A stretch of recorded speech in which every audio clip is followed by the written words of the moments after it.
So my name is David Pumpa. I'm the lead Cinematics Animator at Playground Game, where I'm working on Fable. I've been in the industry for about 12 years. I've worked on 13 AAA titles.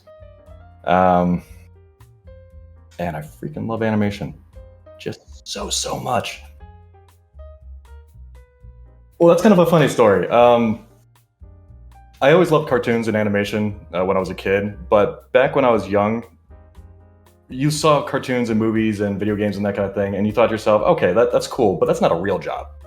And I came from a small suburban town where every time I said, hey, I'm interested in doing art, they're like, we don't know what to do with you. I mean, you could be an architect if you wanted to, maybe. And there was no kind of career growth. And it was just a time when animation schools didn't really exist. So I went through high school and went to college, and I tried a bunch of different majors, did terribly at all of them because I wasn't really interested in anything, and I failed out of college twice.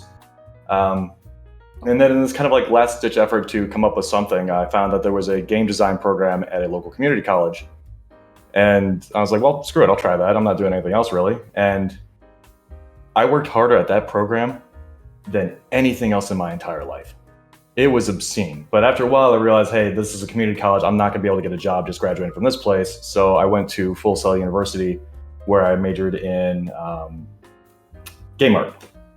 And while I was there, in like the first two classes, I was working on an animation. The teacher came up behind me and was like, hey, this is one of the better animations I've seen. And I was like, okay, cool. I guess I'm an animator now. And before that, I had to choose between game art and programming because at the time I was doing both and loving both of them. So I literally flipped a coin to decide what I wanted to do. And it came up as art. So it came up tails. So I went to art and then became an animator. And it wasn't until I graduated and got my second job that I realized that I had achieved my dream and just not realized it. It was a very roundabout way of kind of coming to the end there. Well, I graduated second in my class, and I knew I was doing well, but I knew it wasn't going to be enough. So I immediately went into an internship at my school to learn how to do motion capture. And then I also started networking with a whole bunch of different people. I worked with career services about every other week to make sure that I was on their radar and that I was constantly getting my application out there and that kind of a thing. And it only took about 2 months before I got my first job offer. And it was for a company I never even applied for. It was a company called Pendulum, which does outsourced cutscenes for AAA titles. So that's how I worked on my first title, which was Red Faction Armageddon. And that was a tiny studio out in San Diego, like really tiny. It was like half a floor of a 3-story office building and had maybe 20 people in it. But that's where I was able to get my foot in the door and cut my teeth on cutscenes, and the rest is history. I've been working in cutscenes ever since. Cinematics is any bespoke content for a game. The rule of thumb I keep telling people is if it only plays once ever, then it's cinematics. So we focus on just creating cool stuff, and cinematics has a very specific purpose, but yeah, that's the general idea behind it. No, the only thing you really need to do is just be a really good animator. That's it. For junior positions and entry-level positions, you just need to show that you can do your discipline very well. And when I say do your discipline very well, I mean, it's one thing to understand body mechanics and that kind of a thing, but for cinematics specifically, you also need to understand performance. You need to understand like what people are feeling, how to tell a story and that kind of a thing. So instead of doing, front flips, run cycles and that kind of deal, you want to show a progression of emotion. You want to show how people negotiate obstacles and overcome them. And you can do that within a 10, 12-second animation. It doesn't take long, but you just need to be able to show that you can do these things. I do. It's not our primary role.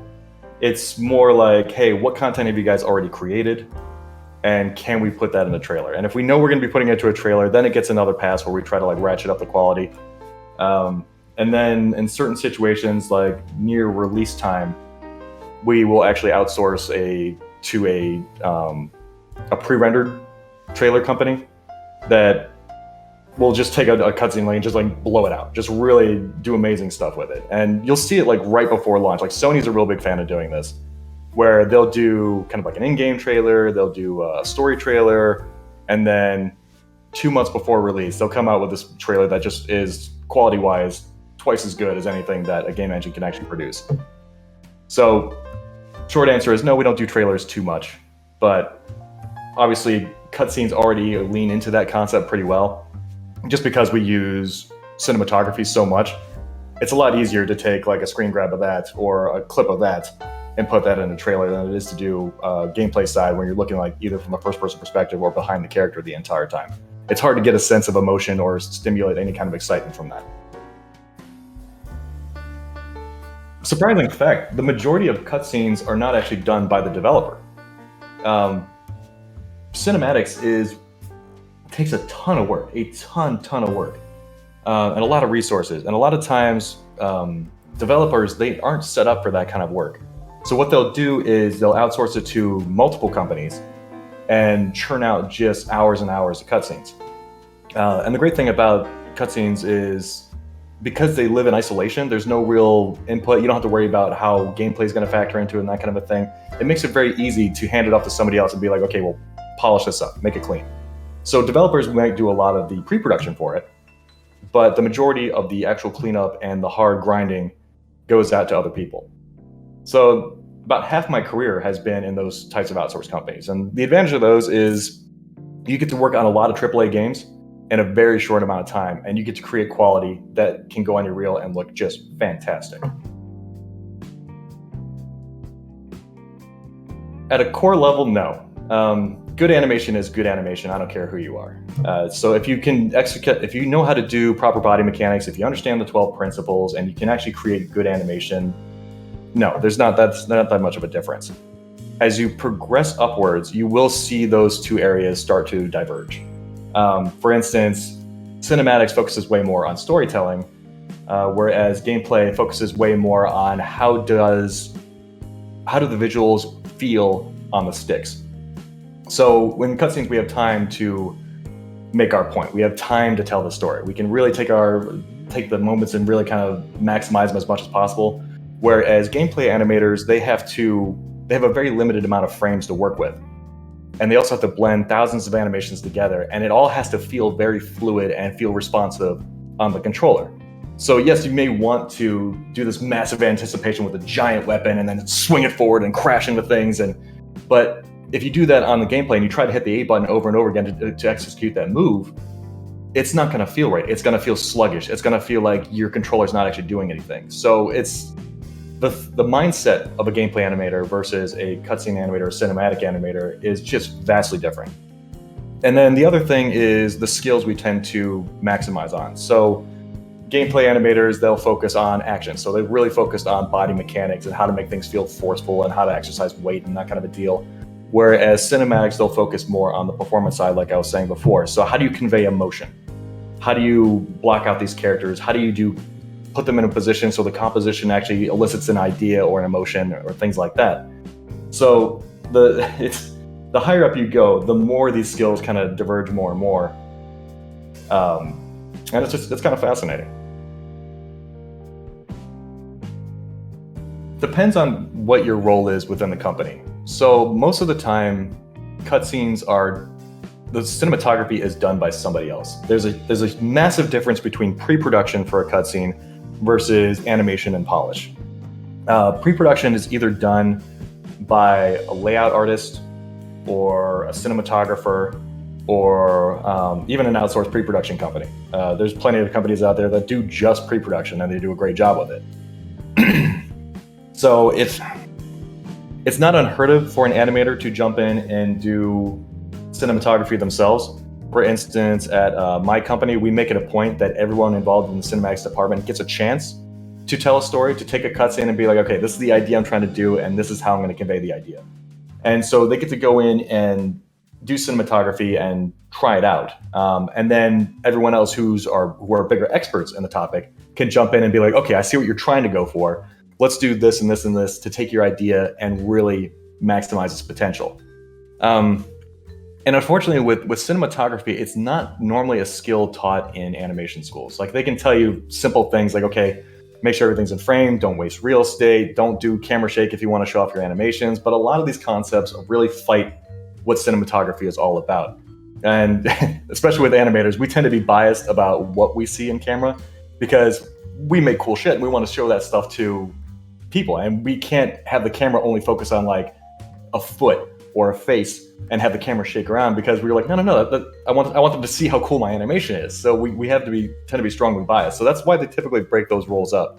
But if you're good enough at cinematography, then you can understand how to separate yourself from the animation and the cinematography, and then understand like, okay, I understand how to tell this story through what I'm looking at through the camera, and I won't lean towards my animation. So it's not common to be a cinematographer and an animator, but there is the potential there. Rarely at all. It's almost always done with physics. And if you ever have to animate hair yourself, you'll understand why. It is not fun. I've done like the hardest shots I've ever had to do in my career have always been ones that involve things that should have been simulated but weren't.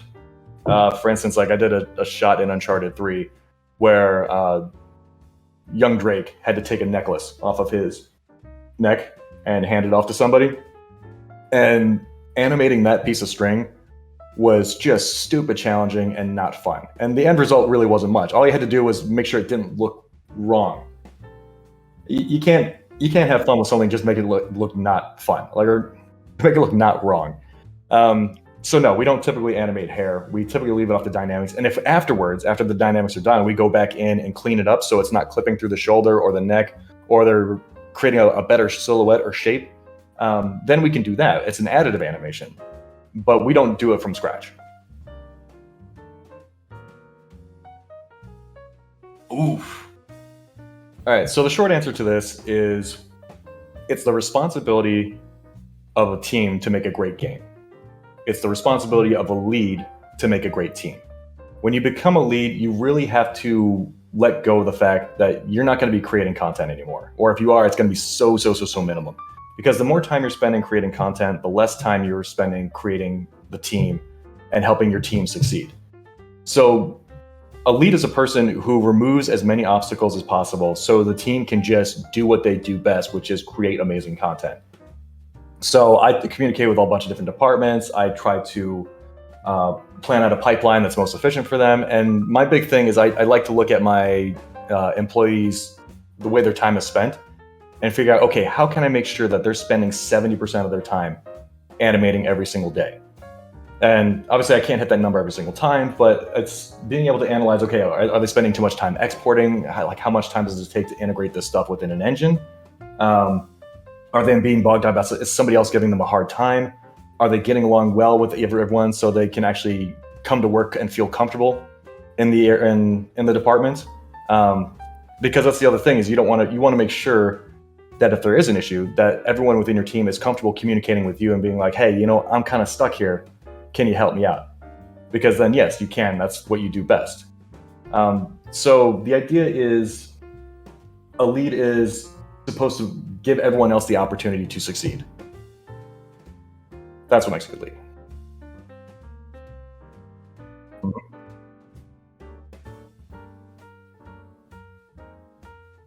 There is a difference.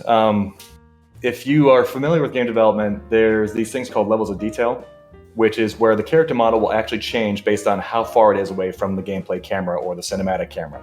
So if there's a character, I don't know, like 100 meters away, then they're going to be an LOD 4, which means they're down to less than 1,000 polygons or 1,000 polygons, and they might have like 30 joints in them that are all evaluating.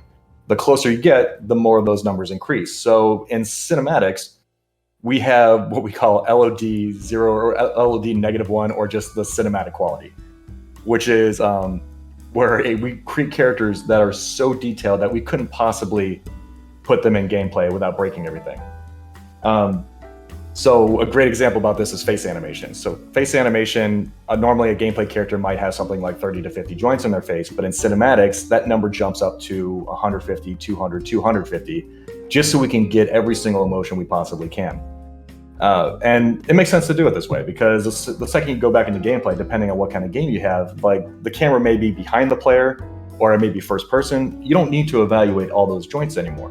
So it's a lot better for the gameplay and for the player if you just turn them off completely. So yes, there is a much higher quality cinematic model and cinematic rig for cutscenes.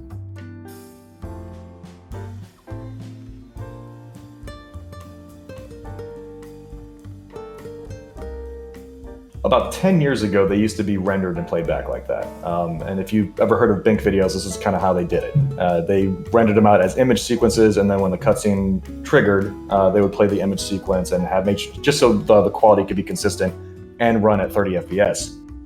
Nowadays, engines are so advanced and the quality of lighting and everything is so good that we actually do it in real time. And the reason we do it in real time is because we don't ever want to see a loading screen for a cutscene. We want a continuous flow between gameplay and cinematics, so the player doesn't be like, okay, I can walk away and go get a drink because we're in a black loading screen for the next 30 seconds. So whenever we can, we try to do things in real time. Now, there are situations where we still use pre-rendered videos. For instance, Ghost of Tsushima, we had situations where a cutscene would happen far away from where the player currently is. For instance, if you're on the left side or the west side of the island, and then we want to trigger a cutscene on the right side or the east side of the island, there's no possible way we can jump from the west side to the east side in one frame without a significant amount of loading time. So the solution was to create a pre-rendered video and then have that play while we loaded the next thing behind the background. And we use those cutscenes as a way to be like, okay, meanwhile, this is happening with a different group of people. So there are still uses for pre-rendered cutscenes, but for the vast majority of them, we try to do them in real time.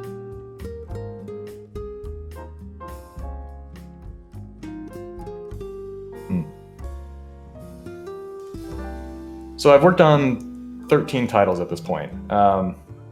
Red Faction Armageddon, Infamous 2, Uncharted 3, Call of Duty Black Ops 2, Killzone Shadowfall, The Last of Us, MLB 2015, The Order 1886, Spider-Man, Days Gone, Ghost of Tsushima, Forza Horizon, and now Fable.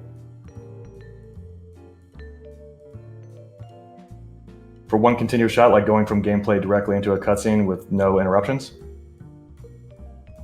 Okay, so this is the hill I love to die on, because it's a really challenging thing to do. And the game that actually does this the best, I think, is The Last of Us. And it's all about how you transition and the different ways to transition. So you can't jump into a cutscene and just have it cut at that moment and start the first shot, because it's a little too jarring. It interrupts the player's flow and you don't feel like you had any control over the situation at all.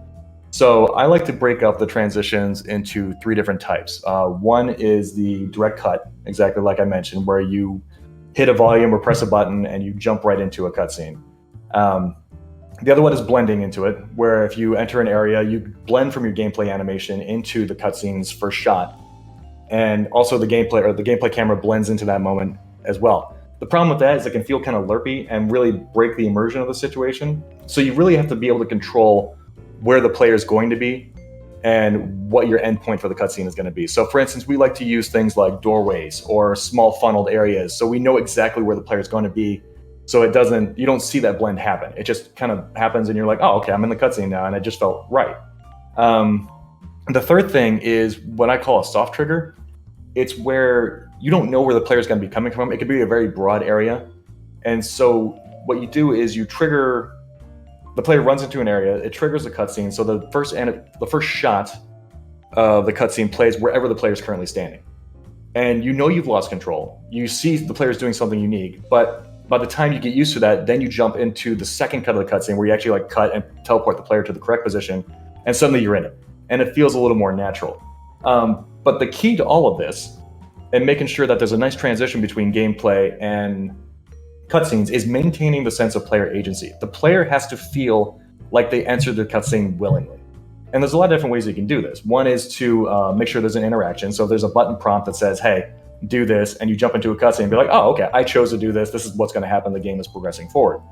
The other thing is to funnel down the area. Like I was saying before, you can either do doorways, you can create crowds, you can create tight spaces. A lot of times we use natural interaction points, like for instance, like vaulting over an object, climbing something, squeezing between a tight spot, that kind of a deal. And then the other thing is just maintaining the same level of tension.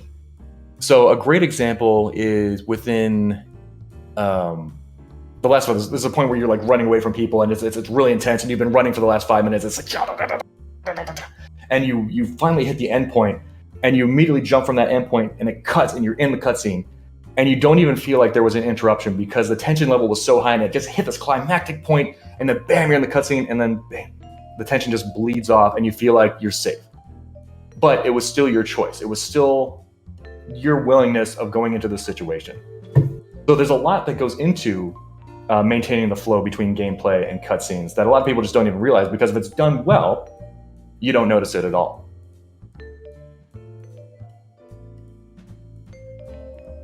Fascinating question. So the first thing I want to say is that dialogue and lip syncing, it's not always the best thing to look at. So the thing I hate seeing in cinematics in general is talking head stuff, where you go into a cutscene and they're just trying to get information out. So it's just like yada yada yada yada yada yada yada yada yada, and it's just cutting back and forth, and it's super boring. So that kind of stuff can be left up to things like quest conversations, and usually the quality of those moments is so low that we don't even do the lip syncs ourselves. We use a procedural based system, just because there's something insane like 100,000 lines of dialogue within a game, and you don't have time to animate it all. And also within a cutscene, it's not always best to focus on the person who's talking, because may not be where the emotion is. So a lot of times we'll focus on things like something in the environment or a person's reaction instead of the person who's talking, or we look at different objects and that kind of a deal. It's whatever makes the cutscene flow best. But otherwise, if we are looking at a person and we are dealing with the dialogue, then it's actually a very, very challenging skill. Realistic facial animation is a discipline in itself, and it's not a common skill. Like, people in the film industry tend to have a better idea of it, but even people who've been doing like cartoon face animation or like feature film animation, it's not the same. People don't understand that the emotions that come from humans are triggered by specific muscles, and if you do it wrong, then it's going to look just weird. So face animation is just a real tough thing to deal with. So what ends up happening is you usually have to teach people how to do realistic face animation, and it's always a constant struggle.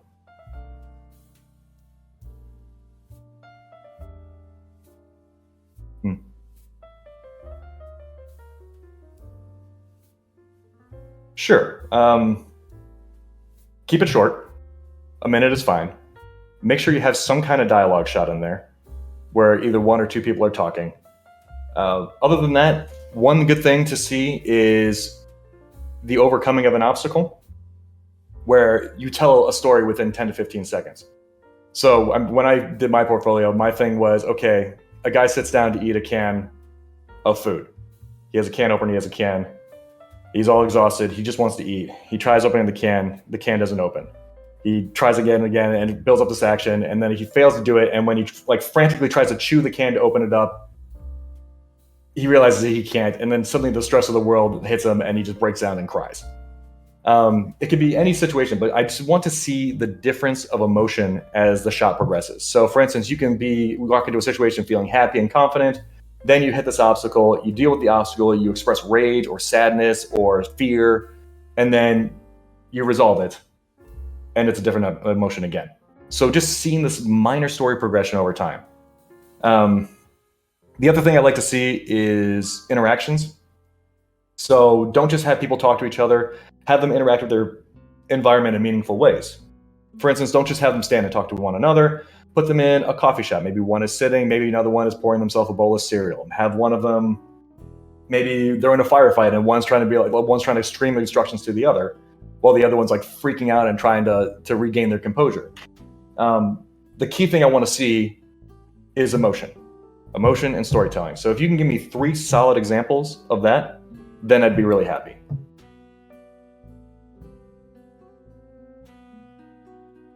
I lean towards shorter stuff, because the only reason to do longer animations is if you want to throw out a ton of information that's not relevant.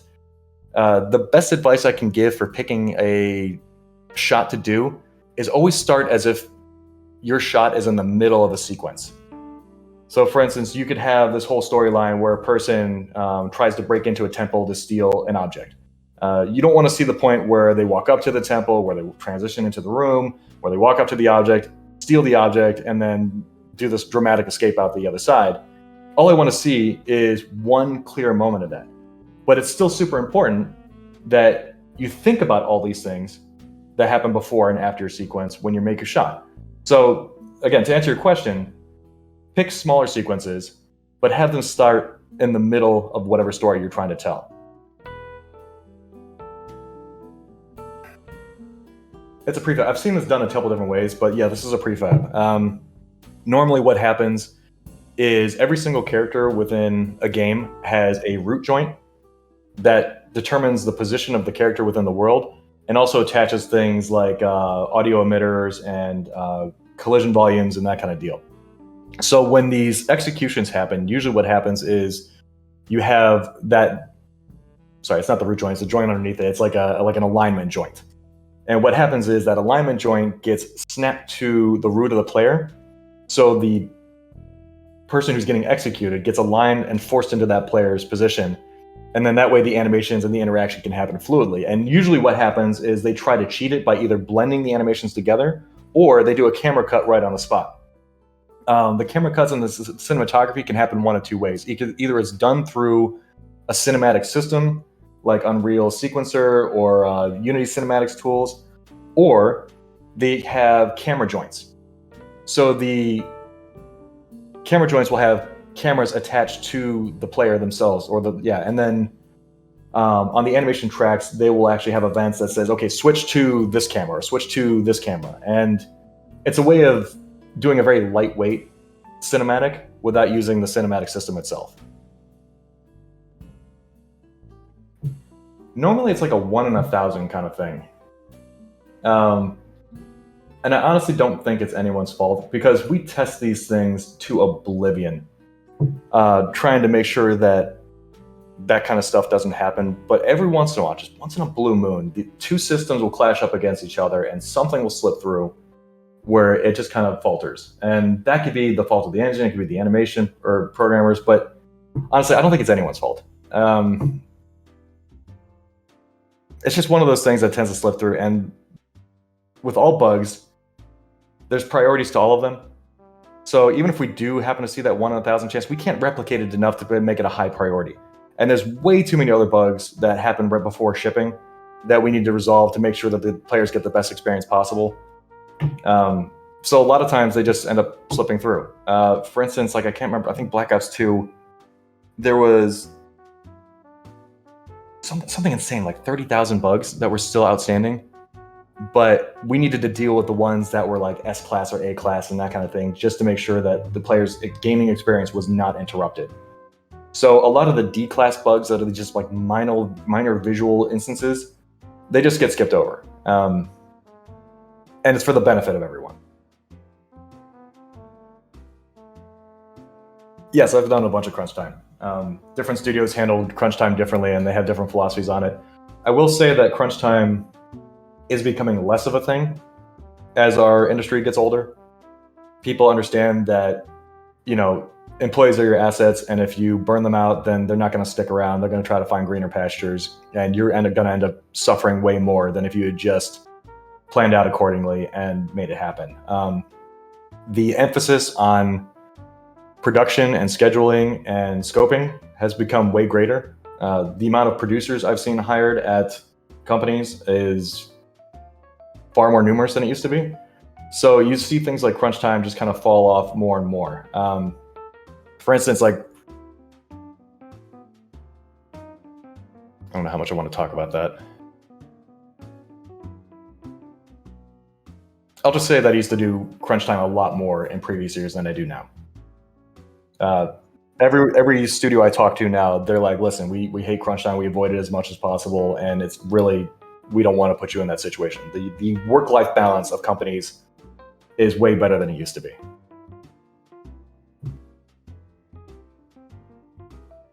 Oh, I disappeared.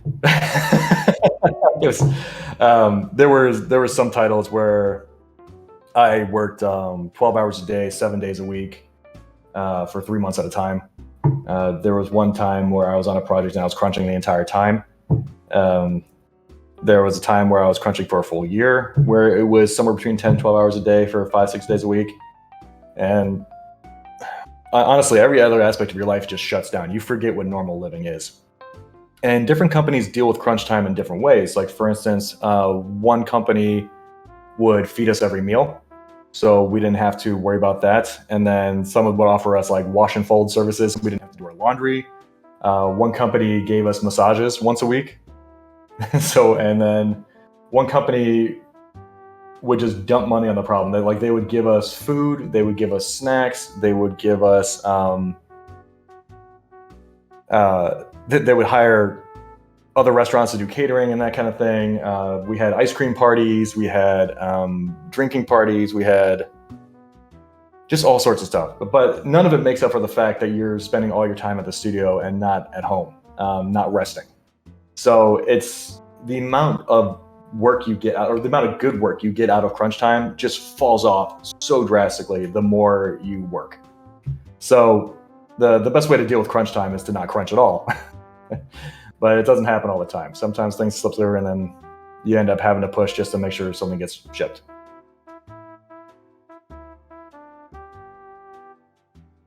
It's everyone's problem.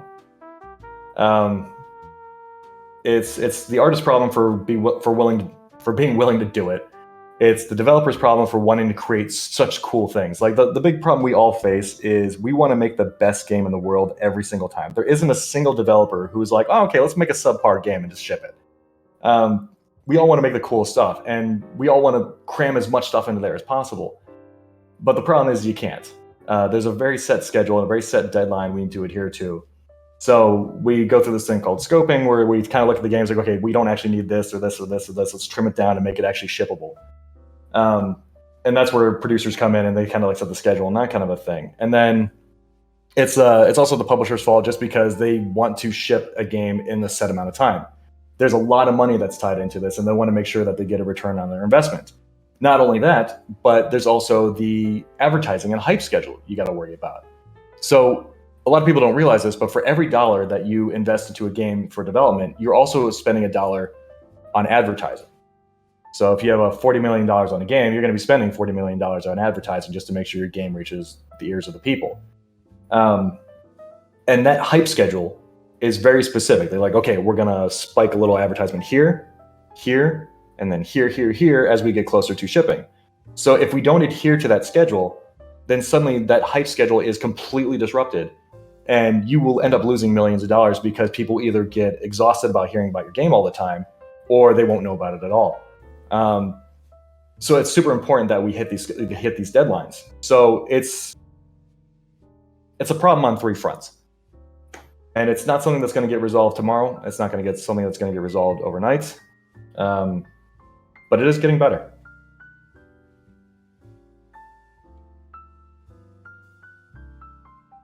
The one thing I see over and over again is obstructive clothing. For instance, the Order 1886, we had these collars that came up on the neck like this, which made head movement very limited. They had these giant kind of pauldrons that would sit out like this, which makes like shoulder movement and that kind of thing really difficult. Especially if you have like a holster on your back that you need to get to, but suddenly your arm movement is restricted like this. It can only come up like this far, and you're like, how do I, somebody, please. Any kind of big flapping clothing, like long capes or jackets, that kind of deal, that's always an issue. So we always have to push it back and be like, listen, if you want the full range of motion on this character, then we need to tone it down. But no, other than that, like, character models are just so damn good. I mean, AAA really knows what they're doing. I'm trying to think of like if there's one jarring example. Something we run into with cinematics all the time is the size of props. Normally, when you deal with weapons in video games, they tend to make the weapons bigger than what they actually are. And this is for readability's sake. When you're looking in a game and you're in gameplay moments, like, the camera's usually pulled back pretty far. So they actually exaggerate the size of weapons so a person can look at an enemy from a distance and register what kind of enemy they are and what they're holding.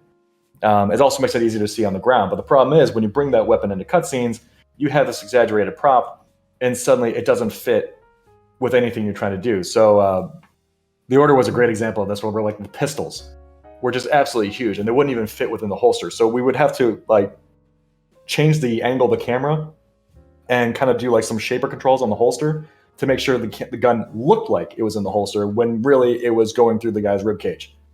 So that kind of stuff is funny, but it's not so bad that it actually stops us from doing what we do. It's an up-res one. Every game model has those LODs, and they're all part of that same entity, that same asset. So the LOD 0, 1, 2, 3, 4 is all contained within that same asset. So it can be triggered easily. It's always loaded at the exact same time. There's no swapping of characters that happens anymore. That used to be the case.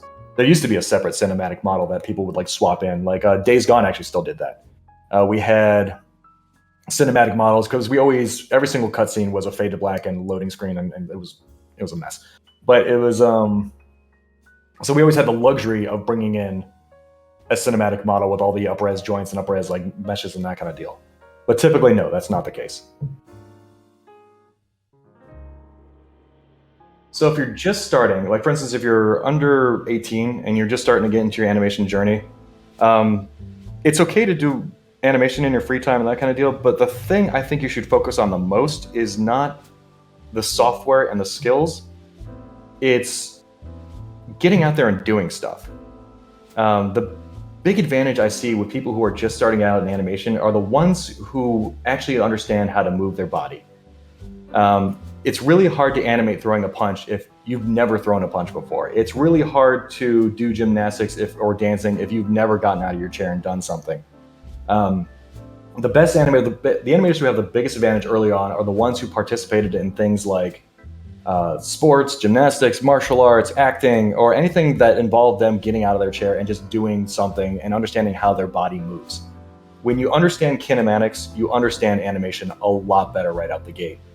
Otherwise, animation, I recommend going on Twitch and watching animation streamers if you can. They're insanely valuable for teaching you new things and exposing you to different workflows. Literature-wise, Richard Williams, the Animator Survival Kit, is always the classic one.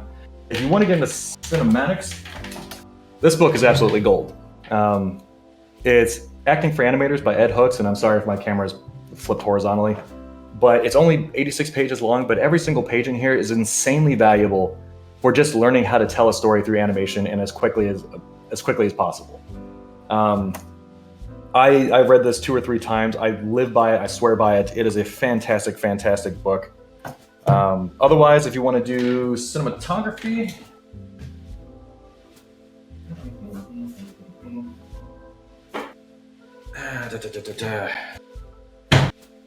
The Visual Story by Bruce Block. This really breaks down the different elements of composition and cinematography and teaches you ways to convey emotions through storytelling. The other one is Directing the Story. This is actually a book about storyboarding, but the elements in here will teach you so much about cinematography in general and how to really use like your shot economy to tell the story in the most efficient method without boring your audience. So really highly recommend this one.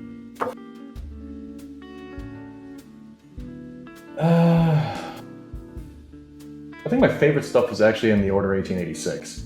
That game, regardless of what you think of the gameplay in the game itself, that was a playground for cinematics. There were so many QTEs and cutscenes and just, story-driven content that I had so much fun doing all of it. If you look at my demo reel, like there's still a ton of the Order stuff in there because I'm like flipping guys and stabbing guys and wrestling guys, and my specialty in animation is character interaction. So anything that involves touching the environment or other characters or wrestling and that kind of deal, that's what I thrive on. I love it. So that's easily my favorite stuff. One of my favorite scenes I've done was the Breaker intro in Days Gone. There's this enemy type that gets introduced, and they go into it by having it drag in a smaller zombie, and then they hurl it into the ground, and they pick it up, and they rip off its arm, and then they rip off its other arm, and then they bite its neck, and it's obviously emotionally it's not that stimulating, but from an animation perspective and mechanics wise, it is a ton of fun to do. Just because it's all contacts all the time, and it was super fun.